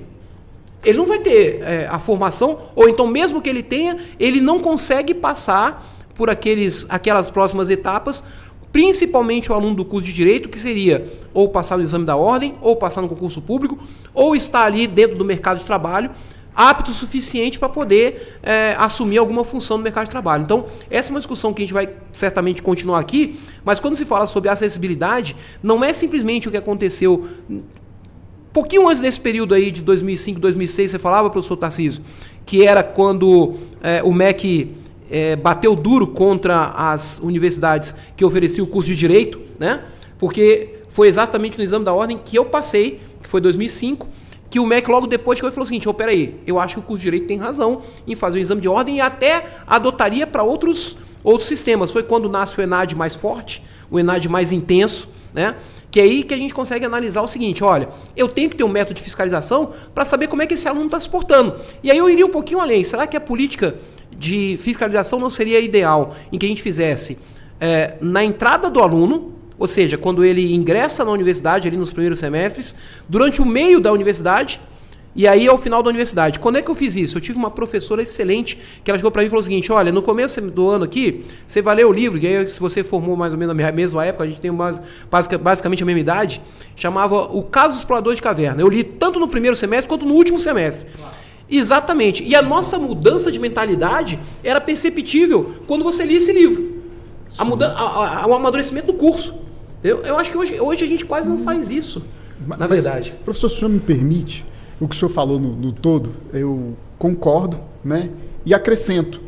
Hoje o professor, ele tem que ser aquele professor showman, porque ele tem que conseguir a concentração do aluno, né? Ter ali a atenção toda desse discente voltada para ele. Então ele tem que dar um show para que o aluno possa, vou assistir a aula desse professor, vou prestar atenção. Senão, você não tem essa pessoa prestando atenção. Eu estava conversando com outro colega um dia desse, ele falou assim, antigamente um aluno na minha aula, ele tinha aproximadamente 20 a 30 minutos de concentração. Hoje são 8. Eu tenho que conseguir passar esse conteúdo do que eu quero, as ideias principais, da aula, em 8 minutos, senão eu não consigo. Então, olha o ponto que nós estamos, né? E aí, quando a gente vem falar sobre o EAD nesse todo, eu quero colocar uma coisa aqui, Cadu. Eu não estou aqui para tacar pedra no EAD, que senão assim, o ouvinte vai achar assim, esse professor está aí, né, achando que o EAD é o demônio. Não, de maneira alguma. Eu acho que é muito salutar, é muito importante. Eu defendo, inclusive, o EAD. Para que aspecto? Para uma formação continuada.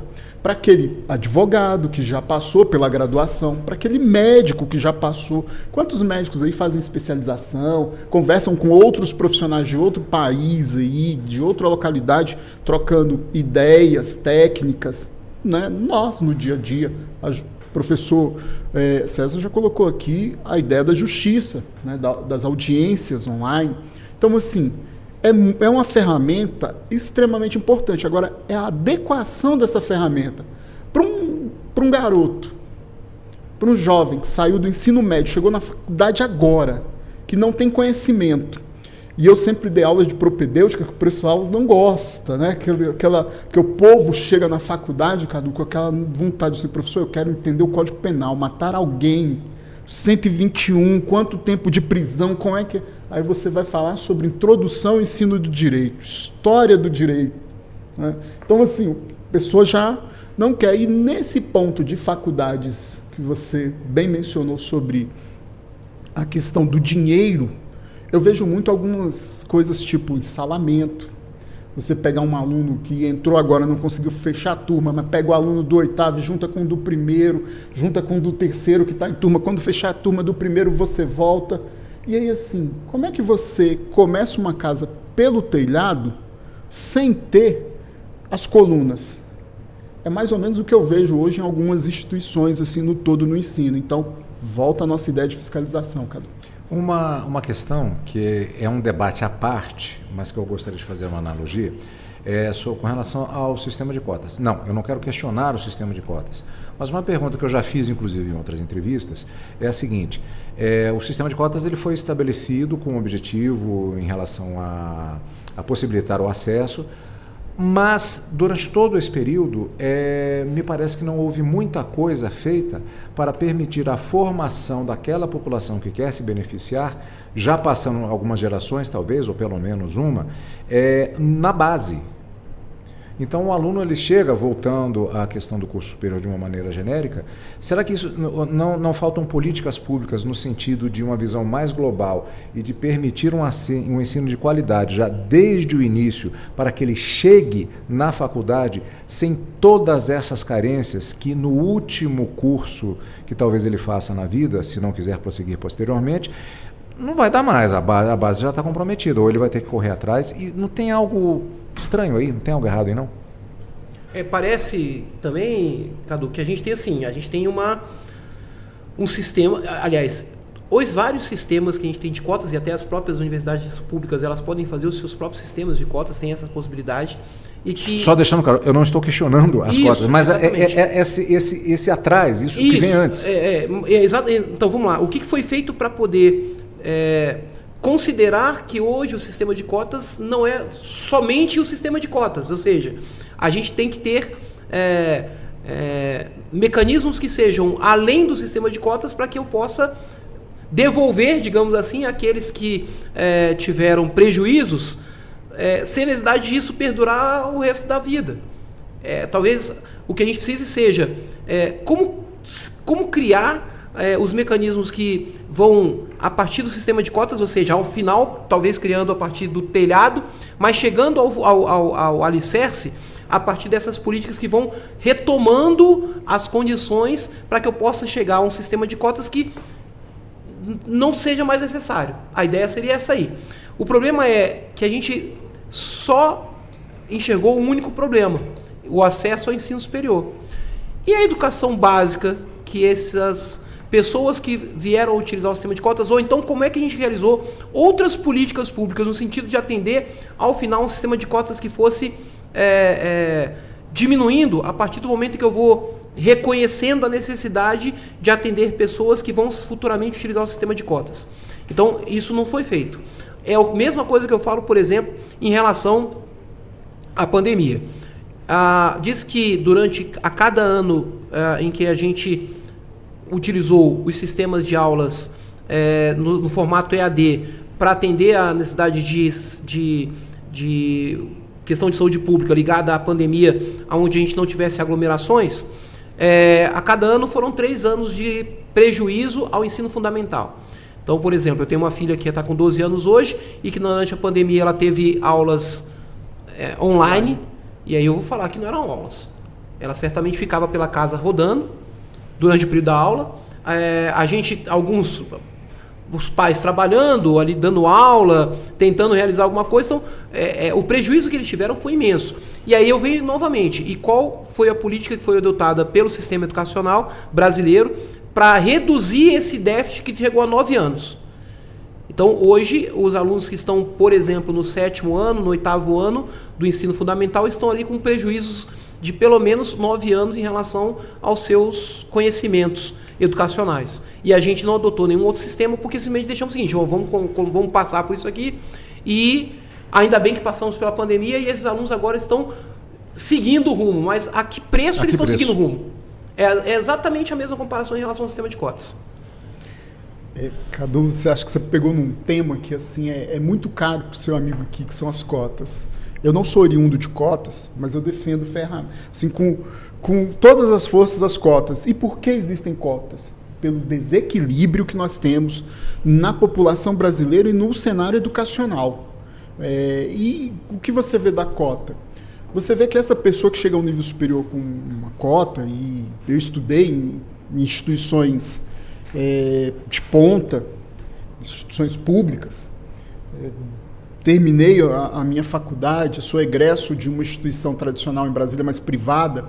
Eu era, na época, servidor, né, eu era militar, e eu via muito esse ponto das cotas, que assim, é aquele aluno que chegou ali de uma família carente, com dificuldades, mas que quando está dentro da sala de aula, você vê um colega, o professor falar, sei lá, um livro de um ministro famoso, né, na área do trabalho, que é caro o livro, no outro dia o colega está com o livro e você não, porque você tem dificuldade. E aí você vê aquilo, opa, mas eu cheguei aqui ao nível superior, aos trancos e barrancos, mas cheguei.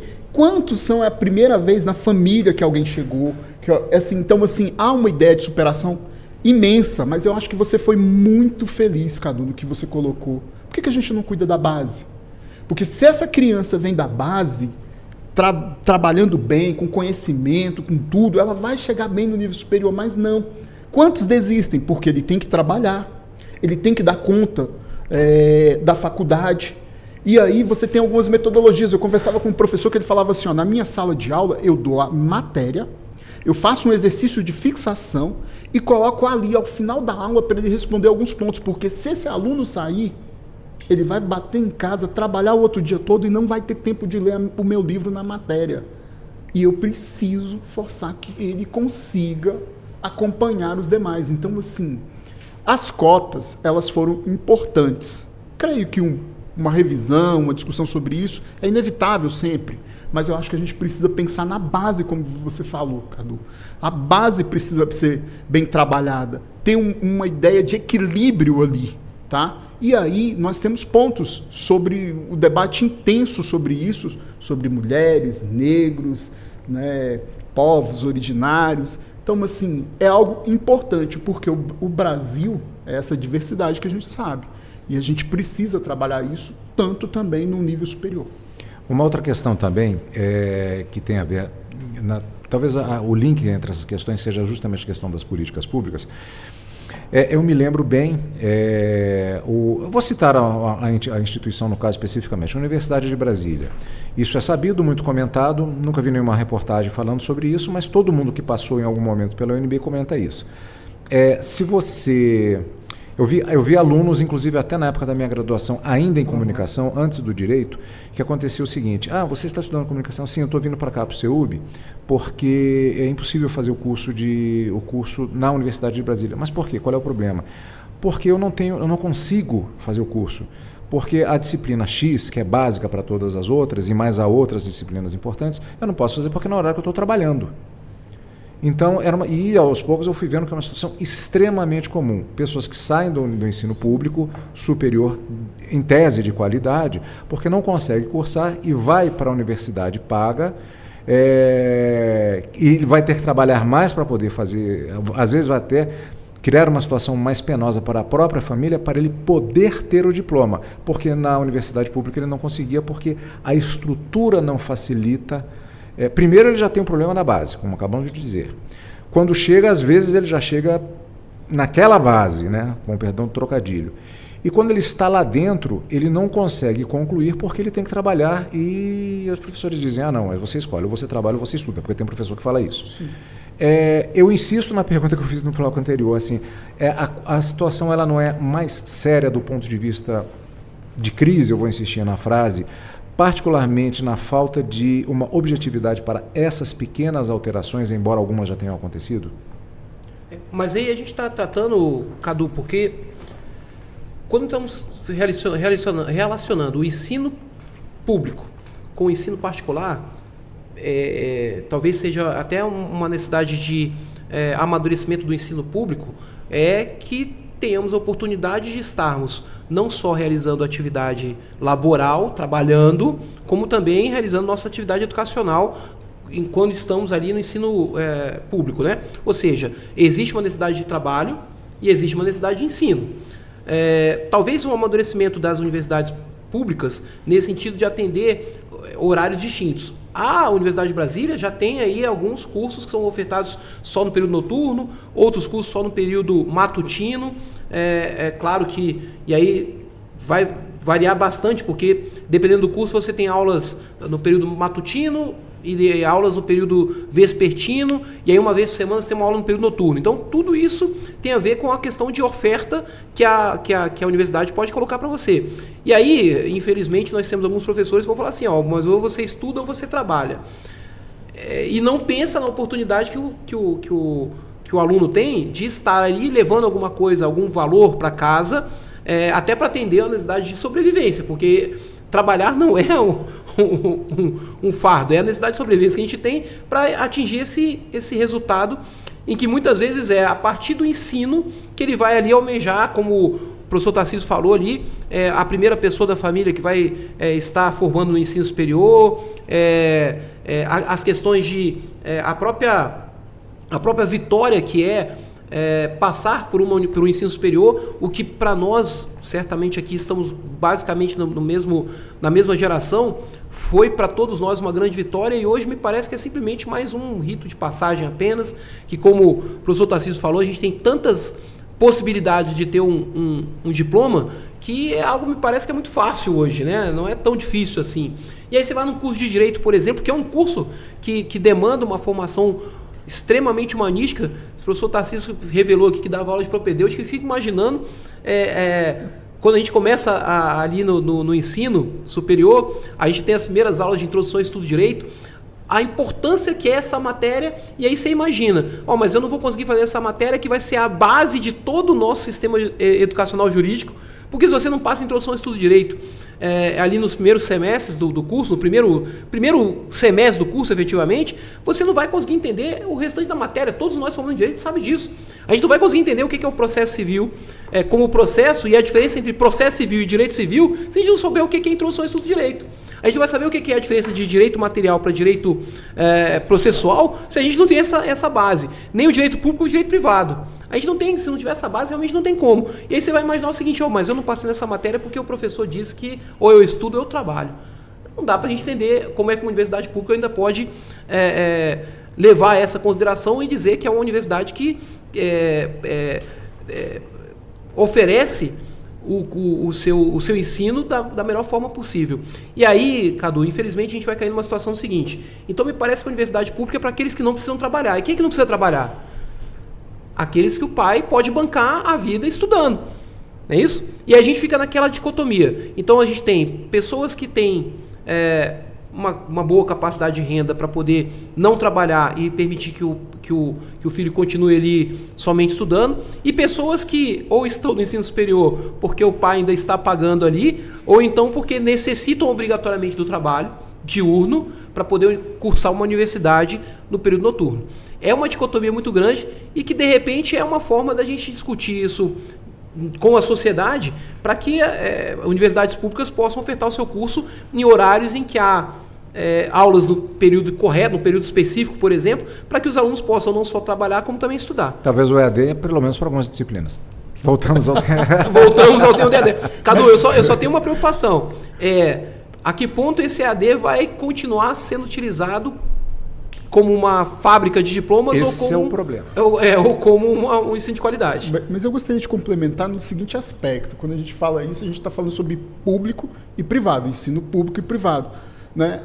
A maioria das vagas hoje estão no privado. Então, você tem essa necessidade, ou seja, esse ensino que a gente chama aqui de 0800, o ensino gratuito, o ensino público, né? Você tem um quantitativo menor de vagas e uma concorrência muito maior por pessoas que estudaram em escolas tradicionais, escolas caras, particulares, que vão concorrer com essa pessoa que não se preparou adequadamente, que a gente sabe na questão do ensino no todo. Então, essa diferenciação é que dá esse desequilíbrio. A gente volta para a base de novo. Se eu tivesse uma oferta maior de vagas no público e uma oferta menor no privado, isso mudaria. Mas isso é caro para o Estado. Então, a gente volta a debater política pública, que foi o que o Cadu aqui, né, começou. Opa, não seria melhor modificar essa legislação? Aí você tem uma briga para que os nossos legisladores, né, possam trazer políticas públicas de ampliação dessas vagas. Nós tivemos aí os institutos, né, os institutos federais, que têm graduação, muitos deles, acho que a maioria tem graduação, então, assim, que são licenciaturas, são outras, que precisaria aí, no caso, de uma ampliação dessas vagas, de uma oferta maior. O que a gente está falando então seria o seguinte: se a gente for pensar no início do curso de Direito, lá no São Francisco e na Universidade de Pernambuco, se eu não me engano, são esses dois salas que São Francisco, com certeza. São dois. Isso. E a Universidade de Pernambuco, a gente está falando de ensino público. E que naquela época já era utilizado por pessoas com mais abastadas, digamos assim. Com uma condição melhor. Era uma condição melhor, não eram filhos de pessoas que estavam ali no ensino público e que tinham galgado a universidade. Então, veja, me leva a crer que a oferta de ensino particular foi exatamente para desonerar o Estado dessa obrigação, de dar a continuidade. Ou seja, eu tenho até o ensino médio, hoje ensino médio, na nossa época é segundo grau, desculpa para vocês, mas na nossa época é segundo grau, mas que acabou sendo ofertado aí para as universidades particulares, para as instituições de ensino superior, para que elas oferecessem aquilo que o Estado deveria oferecer, que é o que você está falando. Vamos aumentar o número de vagas no ensino público? De ensino superior? Vamos, mas a que custo isso vai valer para o Estado? É muito caro, então vamos abrir aqui para que o pessoal possa também dar essas ofertas. Só chegou a um determinado ponto, que me parece que era muito mais uma moeda de troca. Vamos colocar aqui 20 mil vagas para o curso de Direito para uma única universidade que não tem estrutura para isso. 8 professores não conseguem abarcar aí uma quantidade de número de alunos. Então, mais uma vez a gente cai. É importante usar a tecnologia? Com certeza. Para mim, sala de aula hoje é uma das ferramentas mais eficazes em relação à apreensão de conteúdo fora da sala de aula. Vou melhorar então. Sala de aula é professor-aluno. Fora sala de aula são a complementação do seu ensino, da sua aula. Isso, material de apoio. Agora, a questão da tecnologia também, vamos um pouquinho para o presencial. Na verdade, eu estou me lembrando aqui de algumas situações. Eu perguntaria, já adiantando o ponto que eu quero chegar mesmo, se, na verdade, assim como no direito, às vezes o direito não acompanha tão velozmente as velocidades das mudanças sociais, e também isso inclui a questão dos impactos tecnológicos. Na verdade, eu estou lembrando uma aula que eu ministrava numa faculdade aqui de Brasília, e vocês vão ver que isso já tem algum tempo. E tinha vários computadores, era relativa novidade em sala de aula, e eu falei assim, nossa, minha aula está bombando, está muito boa, porque está todo mundo escrevendo lá e eu estava de frente. Aí estava começando o semestre, aí eu fui até o fundo da sala, continuei falando. Quando eu me virei, a minha decepção. Na época estava todo mundo no Orkut. Quer dizer, o impacto tecnológico que deveria ser aquele da possibilidade de acesso a sites de pesquisa, você na hora ter uma questão, um professor fazer ter acesso à informação naquele momento, ele acabou tendo um impacto que hoje se reflete de uma outra forma, que é a discussão sobre o celular em sala de aula. E assim também nós temos, por exemplo, uma outra situação agora, que foi, por exemplo, de alunos com o celular gravando. Eu vou fazer uma gozação aqui. Esse pelo menos está participando, não está no Instagram. Gravando o que a coleguinha está falando num debate e depois colocando aquilo na internet, aquilo vira meme. Quer dizer, esses impactos tecnológicos, as pessoas, professores, alunos e dirigentes não estão um pouco perdidos ainda com relação ao que fazer com esse computador que eu tenho aqui na minha frente, que eu estou utilizando até aqui para fazer a entrevista, para ter acesso. A sociedade não está perdida ainda nesse impacto tecnológico dentro das instituições de ensino? Cadu, na minha opinião, a gente está falando sobre metodologia, sobre métodos de apoio, e isso nós tivemos um avanço, se você pensar da forma da metodologia, do formato pedagógico. O que seria uma aula lá atrás, bem tradicional? Um livro, um caderno e a escrita sem parar. Hoje, eu entendo que um professor, para pisar na sala de aula, ele tem que estar altamente preparado. Porque ao tempo que você está falando sobre uma matéria, eu vou pegar o exemplo do professor César aqui de Direito do Trabalho, no momento que ele estiver falando sobre uma jurisprudência do TST, o aluno está lá no fundo pesquisando. Peraí, o que ele falou? Aquele que estiver interessado no ensino. Eu costumo falar muito para os meus alunos o seguinte, Cadu, o pior engano do ser humano é enganar a si próprio. Se você foi para a aula e o professor César está lá na frente, se matando de ensinar, de escrever, fala, vou tirar sua dúvida, isso, e você não está interessado, essa conta chega. Seja daqui 5 anos, naquele concurso que você chegou lá no primeiro dia de aula dizendo que queria passar, seja no exame de ordem lá no final, ela chega. Entendeu? Então, assim, a questão da metodologia, nós tivemos avanço. Vou voltar no ponto de discussão da crise que a gente falou, tá? Tivemos um avanço tecnológico muito bom. Agora, são ferramentas de pesquisa, tá aí o Google, um celular, o iPad, o computador, o chat GPT. Agora, o que precisa? Que isso aqui é um papo para uma outra discussão. A regulamentação disso, até que ponto eu posso utilizar? Opa, peraí, na aula do professor Cadu, telefone em cima da mesa, eu não aceito o telefone, isso está no regimento da universidade. Está no meu plano de aula, no primeiro dia que eu entreguei para todos vocês. Não está afim da aula? Não precisa estar. Né? Vai ter o material, você vai lá, mas assim, aqui dentro é participação. Opa, utilização, vamos pegar um ponto, eu vou além, tá, Cadu? Eu vou passar para o professor César para ele falar sobre esse aspecto que ele acha. Utilização da IA. Eu estava antes aqui no intervalo, conversando com ele, falando, teve uma aluna que entrou com um processo contra um professor pedindo indenização porque ela viu o material todo do professor no chat GPT. Ela disse, isso foi utilizado pelo chat GPT, eu quero meu dinheiro de volta. Teve outro processo também fora do país, aí semana passada a gente estava debatendo isso. Mas aonde está o erro? Está certo? Está errado? E aí o debate aqui era sobre isso, sobre o aspecto, eu falei, falta o quê? Regulamentação. A faculdade regulamentou? Eu posso utilizar o chat GPT, a inteligência artificial, para uma pesquisa? Que é aquele debate sobre jurisprudência, que o termo aí, sobre o que o pessoal utiliza, o termo técnico é alucinar, né? A IA, ela alucina e ela cria uma coisa que não existe e você, se não conferir, não for atrás, olhar, vai jogar uma coisa que não existe. Mas aonde está regulamentado? Até que ponto? Na linha pedagógica, em uma sala de aula, professor César, o aluno tem a liberdade de chegar e criar um artigo para sua aula, para minha aula, ou a gente cria esse artigo aos poucos? Eu quero um pedaço do artigo para a gente ler juntos, eu olhar o que você está escrevendo. Professor, pesquisei isso? Opa! Ou ele cria. Então, assim, até que ponto ele está solto na questão ensino-aprendizagem? Isso precisa ser debatido a nível educacional, Conselho Nacional de Educação, Ministério, instituições, para que possamos, à frente, ter regras claras do que pode ser utilizado e o que não pode. Porque isso é uma ferramenta de pesquisa. É inevitável que todos nós vamos utilizar isso à frente.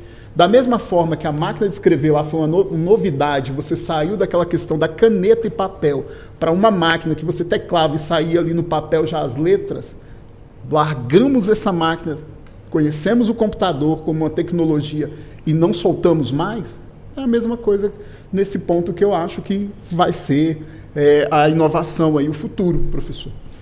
Pois é. Vamos lá, professor Tarcísio e Cadu. Me parece também, mais uma vez, que as questões tecnológicas permeiam o mundo educacional, como sempre foi. A gente sempre teve essa interação com as tecnologias, sejam elas as mais arcaicas ou as mais novas possíveis. E aí, quando o Cadu fala que ele, dando aula, os alunos estavam acessando o Orkut, ele revela não só a idade, como também as questões que a gente vai analisando ao longo do tempo, que não dá para voltar atrás. Então vamos lá, o uso naquele momento dos celulares em sala de aula já existia e aí depende da finalidade. Seria para uma pesquisa que já naquela época era possível fazer algumas pesquisas, talvez não tão aprofundadas como são as de 10 anos atrás, 12 anos atrás, mas eram pesquisas que poderiam ser feitas inclusive no próprio Orkut, que dava para você ter ali um conteúdo de informações. Só que veja, as mesmas situações que passaram, eu dou exemplo, inclusive em sala de aula, do telefone. A gente usava o telefone, primeiramente, com uma ficha telefônica que você utilizava ali. Se você ligasse para outro lugar que era mais longe, você tinha que ter várias fichas ao mesmo tempo. Eu já ouvi falar, era uma fichinha redonda, colocava assim, chamava orelhão, né? Exatamente. E aí, em pouquíssimo tempo, nós usamos orelhão aqui, inclusive nós temos um celular que, por incrível que pareça, de vez em quando a gente usa para falar. A gente usa para falar. E aí você vai para isso, para a sala de aula. Você usa o aluno que tem o acesso à internet, ele utiliza ali para poder fazer uma pesquisa. Muitas vezes até, eu já vou colocar aqui a nossa meia-culpa como professor, né? Muitas vezes até ele utiliza a pesquisa para poder confrontar o professor, né? E aí nem tudo a gente tem como responder de forma rápida, né, naquele momento. Então, discutia na semana passada em sala de aula um tema sobre direito do trabalho e o aluno falou assim, mas professor, lá no TRT da terceira região, que é Minas Gerais, tem decisões diferentes. Eu falei, olha, decisão jurisprudencial, como o Cadu falou, as mudanças que a sociedade tem, nem todas são seguidas pelo direito. E aí cabe a nós, com essa interação fora da tecnologia, mostrar o que realmente acontece entre os seres humanos. E aí é que está a necessidade de você ter a junção da tecnologia com a interação humana. Ou seja, eu acho que é interessante a gente fazer uma sala de aula, e às vezes realmente é nesse sentido, de que às vezes é uma aula expositiva. E às vezes você tem metodologias de ensino ativas que vão fazer com que o próprio aluno busque atrás e busque o seu conhecimento, ou tenha ali a necessidade de você pesquisar, criar uma decisão, até mesmo mostrar uma decisão distinta por meio da tecnologia da informação. Quando tratamos de inteligência artificial, para mim é um caminho sem volta. Não tem como falar assim, não, vamos usar a inteligência artificial. Claro que precisa de um marco regulatório, para tudo, não só para a área de educação, mas para todas, até para as relações na área de saúde, que a gente já está começando a discutir inteligência artificial de forma mais intensa na área de saúde, mas precisa de um marco regulatório. Mas, Cadu, eu vou um pouco além. Se a gente não tem essa condição de voltar atrás e falar assim, não vou mais utilizar a inteligência artificial, eu vou provavelmente colocar aí uma parte da próxima geração como pessoas que vão ser praticamente analfabetos digitais. Então, eu sou um professor, inclusive, que fala assim, olha, usa a inteligência artificial, mas usa para o bem, por favor, não usa para o mal, como a gente está vendo aí, às vezes até o cara criando a própria jurisprudência, ele cria a jurisprudência dele e coloca lá na petição como se fosse a jurisprudência do ministro do TST. Então, veja, se a gente não tem essa condição de voltar atrás, e eu acho que não precisa voltar atrás, como é que eu vou fazer com que essa ferramenta seja meu parceiro na educação, né?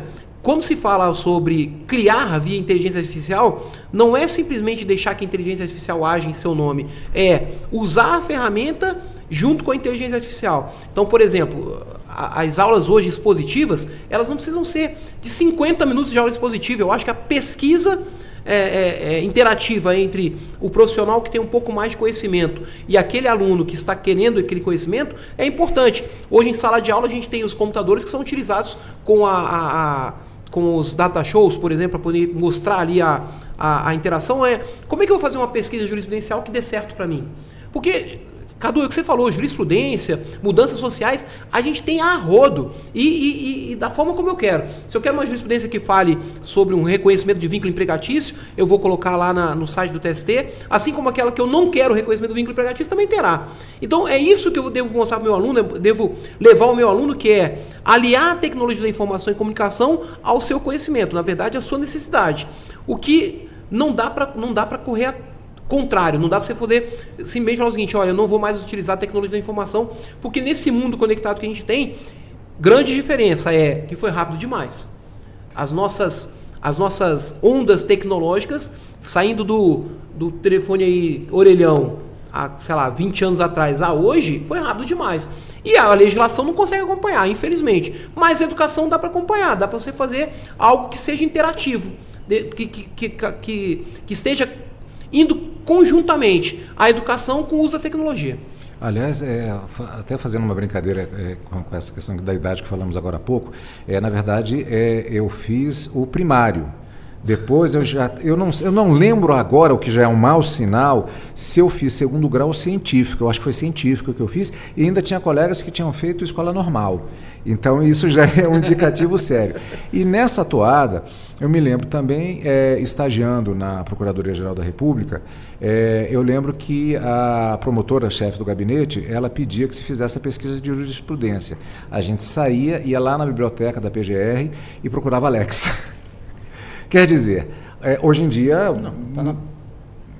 tá ali. Nesse sentido, há uma dificuldade também por parte do trabalho humano, do material humano, de se adaptar a essa realidade. Aliás, eu pergunto como professores, inclusive, os alunos, eles estão... Porque se fala muito que as pessoas dizem, hoje a pessoa já nasce com celular, mas para o TikTok, né? Então, eles são muito rápidos para fazer isso. Conseguem ter esse desempenho também na faculdade para fazer uma pesquisa de jurisprudência? Qual é a experiência que tem tido com relação a isso?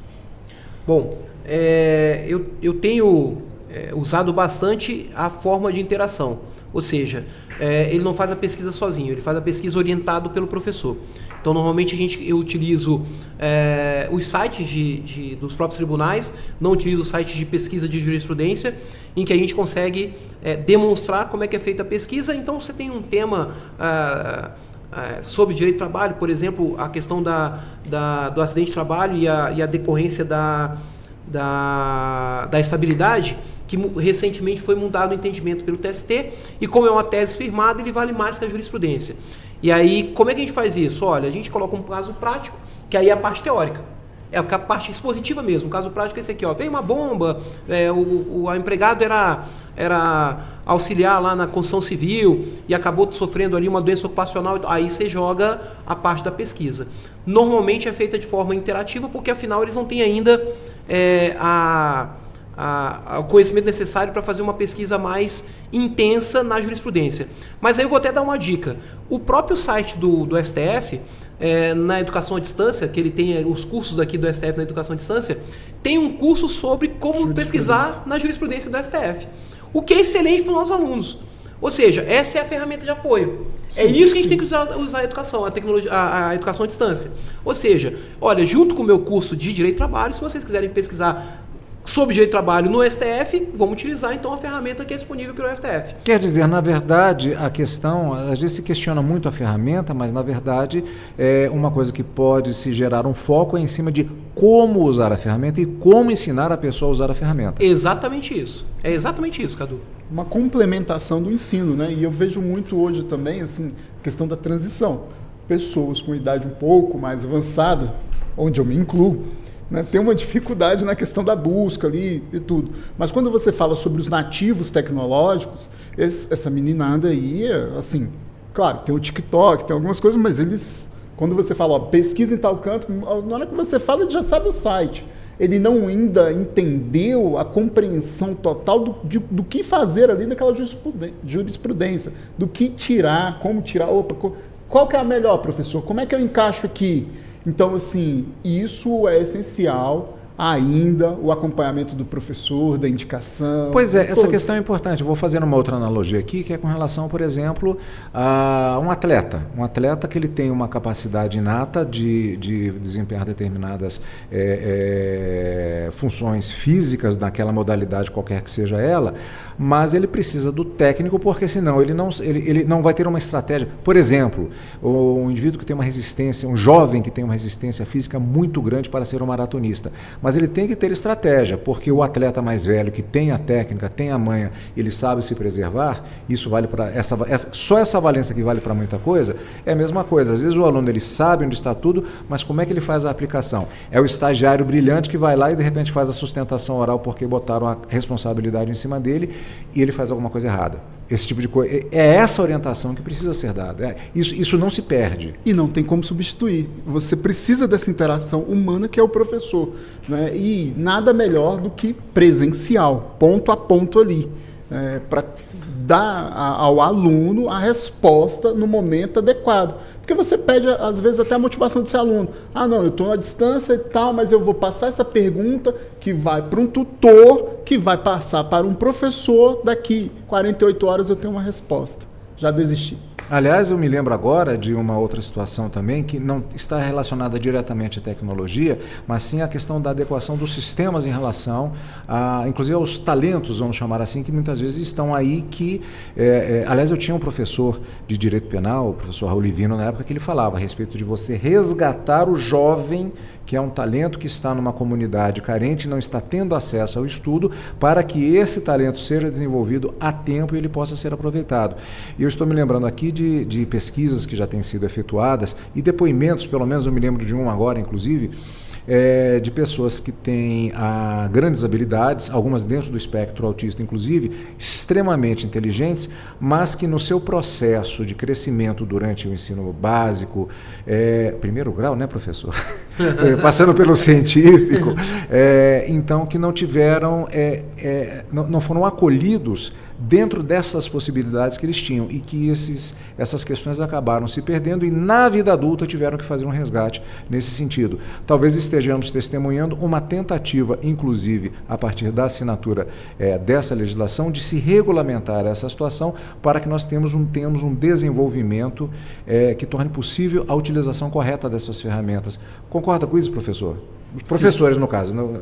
Cadu, trazer um marco legal para o ensino à distância é, inclusive, atender a esse tipo de aluno que, durante a sua formação educacional, ou seja, durante o ensino fundamental e o ensino médio, foi reconhecido ali uma alta habilidade. A gente tem não só na Fundação Educacional aqui do Distrito Federal, como também nos colégios particulares, e é claro que mais intensamente nos colégios particulares, o reconhecimento de alunos com altas habilidades e que são encaminhados para essas atividades de altas habilidades, para que eles possam desenvolver de forma intensa, inclusive, como você muito bem colocou, aqueles alunos que estão ali com as altas habilidades, mas dentro do espectro autista e que em determinado momento necessita do acompanhamento além da sala de aula e muitas vezes com o uso das tecnologias.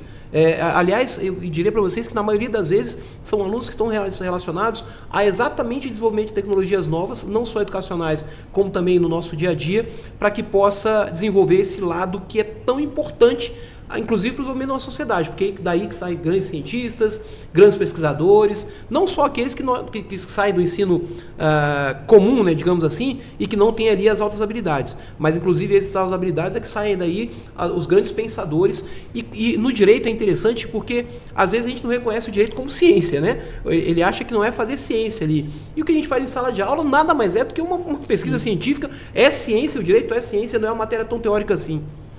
Concordo plenamente com o professor César. Precisamos sim entender essa evolução, né, e saber que o direito é uma ciência viva.